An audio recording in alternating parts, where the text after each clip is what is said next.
Mheshimiwa mgeni rasmi, awali ya yote napenda kumshukuru Mwenyezi Mungu kwa kutuwezesha kukutana katika siku hii ya leo tukiwa wazima wa afya na kukutana katika tukio hili muhimu.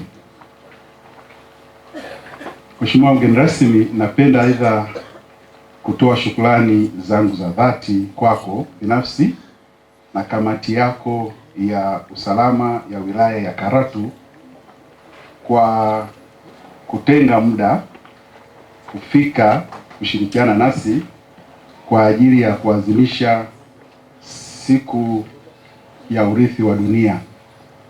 Siku ya urithi wa dunia kwa Afrika na Tanzania kama kitaifa inafanyika Ngorongoro katika makumbusho yetu ambayo inaitwa Ngorongoro Rengai. Ni eneo ambalo lina historia adimu ya taifa letu, hasa kutokana na historia ya mwanadamu. Mheshimiwa mgeni rasmi, siku ya leo ni muhimu kwa taifa letu na ndiyo maana mamlaka ya hifadhi ya Ngorongoro ilielekezwa kuwa mwenyeji wa tukio hilo.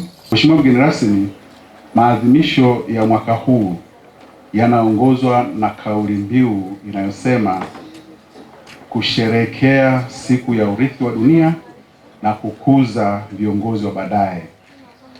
Mamlaka ya hifadhi ya Ngorongoro inatekeleza kauli hii kwa vitendo la kukuza ujuzi, maarifa, kusaidia kwa kizazi kipya wataalamu ambao watachukua jukumu hili muhimu la kusimamia uhifadhi endelevu wa urithi wa asili na kiutamaduni. Katika maadhimisho haya tumeamua pia kualika vijana wetu kutoka shule za msingi na sekondari kushirikisha watoto wa shule za msingi na sekondari ni katika kuhakikisha kuwa urithi huu wa dunia ambao Tanzania tumejaliwa unarithishwa kwa kizazi cha sasa na kizazi kijacho.